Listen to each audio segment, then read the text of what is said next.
Hi hello guys, welcome back to my YouTube channel. So friends, ಇವತ್ತಿನ video ತುಂಬಾ important ಆಗಿರುವಂಥ ವಿಡಿಯೋನ skip ಮಾಡಿದ್ರೆ ಪೂರ್ತಿಯಾಗಿ ನೋಡಿ. ನೀವೆಲ್ಲರೂ ಫಸ್ಟ್ ಟೈಮ್ ನನ್ನ ಚಾನಲ್ಗೆ ವಿಸಿಟ್ ಮಾಡಿದರೆ ಪ್ಲೀಸ್ ಚಾನಲ್ನ ಸಬ್ಸ್ಕ್ರೈಬ್ ಮಾಡ್ಕೊಳ್ಳಿ, ಲೈಕ್ ಮಾಡಿ ಮತ್ತು ಹೆಚ್ಚೆಚ್ಚು ಶೇರ್ ಮಾಡಿ.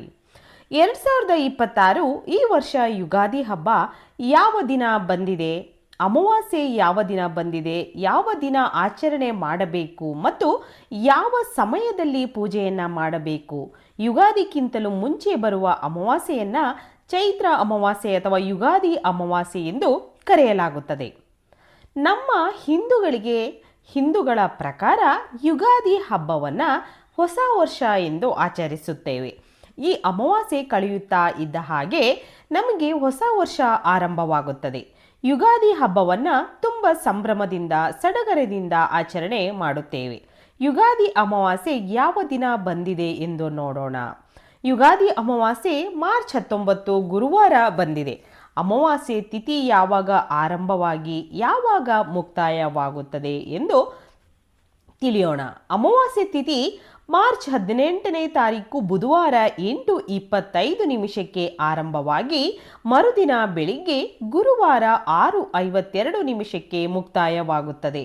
ಹೆಚ್ಚಿನ ಪ್ರಮಾಣದಲ್ಲಿ 18ನೇ ತಾರೀಕು ಅಮಾವಾಸ್ಯೆ ಇದ್ದರೂ ಕೂಡ ಸೂರ್ಯ ಉದಯೋತ್ಸವ ತಿಥಿ ಮಾರ್ಚ್ 19ನೇ ತಾರೀಕು ಬಂದಿರುವುದರಿಂದ ಯುಗಾದಿ ಅಮಾವಾಸ್ಯೆ ಪೂಜೆ 19ನೇ ತಾರೀಕು ಆಚರಣೆ ಮಾಡಬೇಕಾಗುತ್ತದೆ. ಅಮಾವಾಸ್ಯೆ ಪೂಜೆ ಯಾವ ದಿನ ಮಾಡಬೇಕೆಂದರೆ ಮಾರ್ಚ್ 19 ತಾರೀಕು ಗುರುವಾರ ಬೆಳಿಗ್ಗೆ ಬ್ರಾಹ್ಮಿ ಮುಹೂರ್ತದಲ್ಲಿ ಪೂಜೆ ಮಾಡಿ. ಬೇಗ ಸಾಧ್ಯವಾಗಿಲ್ಲ ಎಂದರೆ ಬೆಳಿಗ್ಗೆ 6:15 ಒಳಗಡೆ ಪೂಜೆಯನ್ನು ಮುಗಿಸಿ. 7 ಗಂಟೆ ಮೇಲೆ ನೀವು ಪೂಜೆ ಮಾಡಿದರೆ ಆಗ ಅಮಾವಾಸ್ಯೆ ಮುಗಿದಿರುತ್ತದೆ. 6:52 ಅಮಾವಾಸ್ಯೆ ಮುಗಿಯುತ್ತದೆ.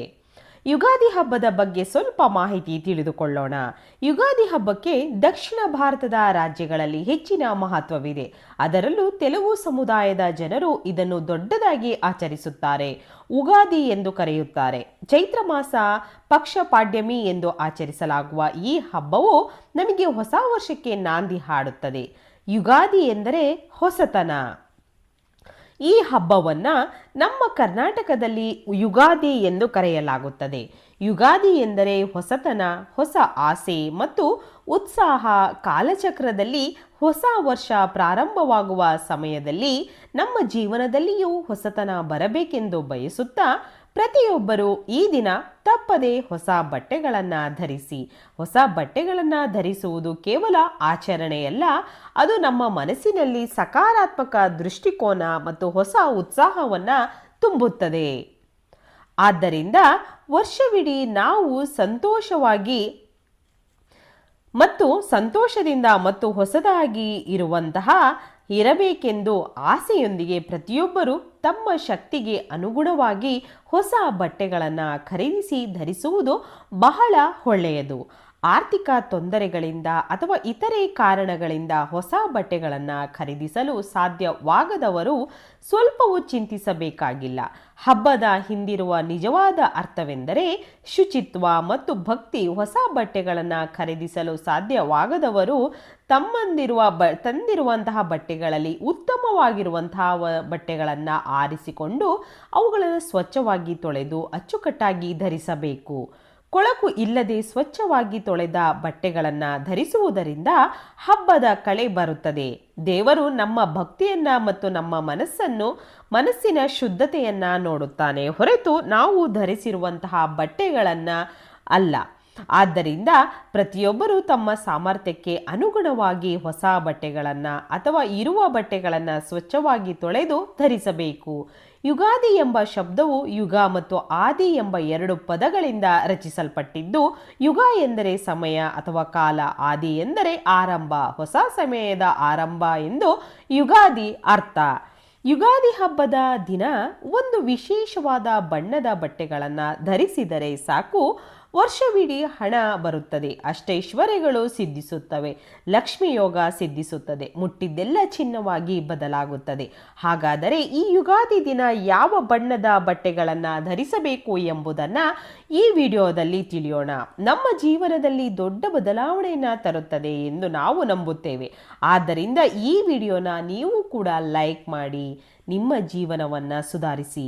ಸಂತಾನ, ಅಷ್ಟೈಶ್ವರ್ಯ, ಧೈರ್ಯ, ವಿದ್ಯೆ ಮುಂತಾದವುಗಳು ಸಹ ಈ ಬಣ್ಣಗಳನ್ನು ಆಧರಿಸಿರುವುದರಿಂದ ನಮಗೆ ಬೇಕಾದ ಎಲ್ಲ ರೀತಿಯ ಸಂಪತ್ತುಗಳು ಲಭಿಸುತ್ತವೆ.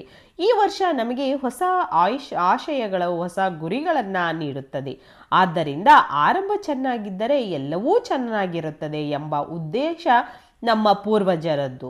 ಇಂಥ ನಿಯಮಗಳನ್ನು ಹಾಕಿದ್ದರು. ಯಾವಾಗಲೂ ಧರಿಸುವ ಬಣ್ಣಗಳಿಗಿಂತ ಈ ಯುಗಾದಿ ದಿನದಂದು ಮಾತ್ರ ಸ್ವಲ್ಪ ವಿಶೇಷವಾಗಿ ಹಳದಿ, ಗುಲಾಬಿ ಅಥವಾ ಕೆಂಪು ಬಣ್ಣದ ಬಟ್ಟೆಗಳನ್ನು ಆರಿಸಿಕೊಳ್ಳಿ. ಒಂದು ವೇಳೆ ಹೊಸ ಬಟ್ಟೆಗಳನ್ನು ಖರೀದಿಸಲು ಸಾಧ್ಯವಾಗದವರು ನಿಮ್ಮ ಬಳಿ ಇರುವ ಹಳೆಯ ಬಟ್ಟೆಗಳಲ್ಲಿ ಈ ಬಣ್ಣಗಳು ಇದ್ದರೆ ಅವುಗಳನ್ನು ಸ್ವಚ್ಛವಾಗಿ ತೊಳೆದು ಧರಿಸಿ. ನಿಮಗೆ ಖಂಡಿತವಾಗಿಯೂ ವರ್ಷವಿಡೀ ಒಳಿತಾಗುತ್ತದೆ. ಯುಗಾದಿ ದಿನ ಹಸು ಕಂಡರೆ ಆ ಹಸುವಿಗೆ ವಿಶೇಷವಾದ ಆಹಾರವನ್ನು ನೀಡಿದರೆ ಸಾಕು, ತಲೆಮಾರುಗಳಿಗೆ ಕಡಿಮೆಯಾಗದ ಐಶ್ವರ್ಯ ಬರುತ್ತದೆ ಎಂದು ಶಾಸ್ತ್ರ. ಕಡಲೆಗಳನ್ನು ಇಂದು ಹಸುವಿಗೆ ಆಹಾರವಾಗಿ ನೀಡುವುದರಿಂದ ನಮ್ಮಲ್ಲಿ ಆಧ್ಯಾತ್ಮಿಕ ಚಿಂತನೆ ಮೂಡುತ್ತದೆ. ಬೆಲ್ಲವನ್ನು ಹಸುವಿಗೆ ತಿನ್ನಿಸಿದರೆ ನಮ್ಮ ದಾರಿದ್ರ್ಯಗಳು ದೂರವಾಗುತ್ತವೆ. ಯುಗಾದಿ ದಿನ ನೆನೆಸಿದ ಹೆಸರು ಬೇಳೆಯನ್ನು ಹಸುವಿಗೆ ಆಹಾರವಾಗಿ ನೀಡುವುದರಿಂದ ವಿದ್ಯೆ ಅಭಿವೃದ್ಧಿ ಆಗುತ್ತದೆ. ಈ ದಿನ ಮಾಡಿದ ಒಳ್ಳೆಯ ಕೆಲಸಗಳು ವರ್ಷಪೂರ್ತಿ ಶುಭ ಫಲ ಕೊಡುತ್ತವೆ ಎಂದು ಹೇಳುತ್ತಾರೆ. ಯುಗಾದಿ ಹಬ್ಬದ ದಿನ ಮಾಡಬೇಕಾಗಿದ್ದು, ಬೆಳಿಗ್ಗೆ ಬೇಗ ಎದ್ದು ಸ್ನಾನ ಮಾಡಬೇಕು, ದೇವರ ಪೂಜೆ ಮಾಡಬೇಕು. ಯುಗಾದಿ ಹಬ್ಬಕ್ಕೆ ಬೇವು ಬೆಲ್ಲ ತಿನ್ನಬೇಕು. ಯುಗಾದಿ ಹಬ್ಬದ ದಿನ ದೊಡ್ಡವರ ಕಾಲಿಗೆ ಬಿದ್ದು ಆಶೀರ್ವಾದ ಪಡೆಯಬೇಕು. ಈ ತಿಂಗಳು 19ರಂದು ಯುಗಾದಿ ಹಬ್ಬದಂದು ಮಹಿಳೆಯರು ಈ ಬಣ್ಣದ ಸೀರೆಯನ್ನು ಮರೆಯದೆ ಧರಿಸಿದರೆ ವರ್ಷವಿಡೀ ಹಣ ಬರುತ್ತದೆ, ಯೋಗ ಪ್ರಾಪ್ತಿಯಾಗುತ್ತದೆ, ಪತಿಯ ಆದಾಯ ಹೆಚ್ಚಾಗುತ್ತದೆ. ತೆಲುಗು ಜನರಿಗೆ ಯುಗಾದಿ ಹಬ್ಬವು ಬಹಳ ವಿಶಿಷ್ಟವಾದದ್ದು.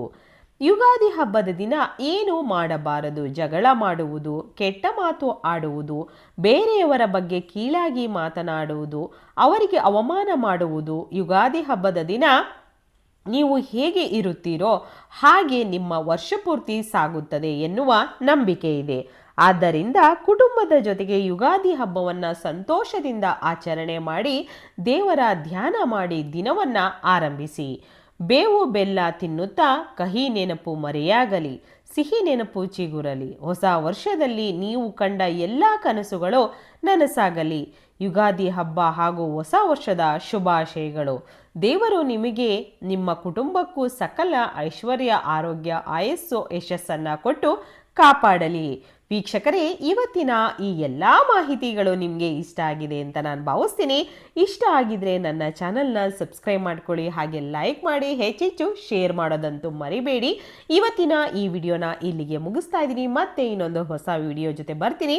ಅಲ್ಲಿವರೆಗೂ ನಿಮ್ಗೆಲ್ಲರಿಗೂ ಕೂಡ ಹೃದಯಪೂರ್ವಕವಾಗಿ ಧನ್ಯವಾದಗಳು.